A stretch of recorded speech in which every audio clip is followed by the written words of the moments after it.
Aphrodite's 4 impossible tasks. Aphrodite dumped before Psyche a massive heap of mixed seeds, millet, barley, wheat, lentils, and demanded she sort them all by nightfall. A hopeless task. But an army of ants swarmed to her aid, separating each grain into neat piles. This taught Psyche the first truth. The soul is helped by the smallest, humblest allies. Next, Aphrodite sent her to gather tufts of golden fleece from fierce rams that grazed by a deadly river. To approach them was certain death. A reed by the river whispered to Psyche, "Wait until the noonday heat. Then the rams sleep, and their fleece snags on the briars. Gather it safely."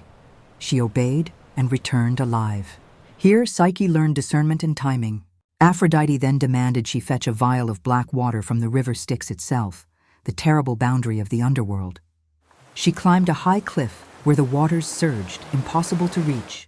As she despaired, Zeus's eagle appeared, swooped down, and filled the flask for her.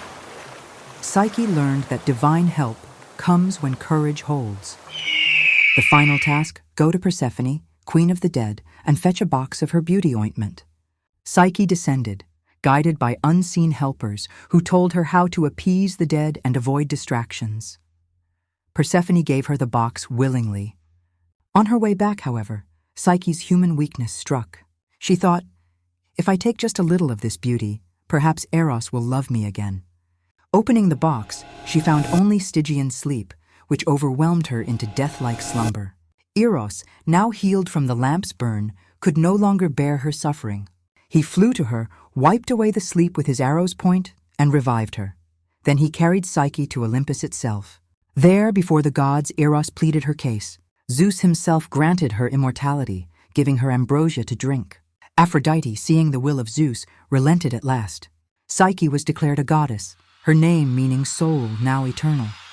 She and Eros were wed in the heavens, and their child was Voluptas, Hedone, the spirit of joy, delight, and bliss.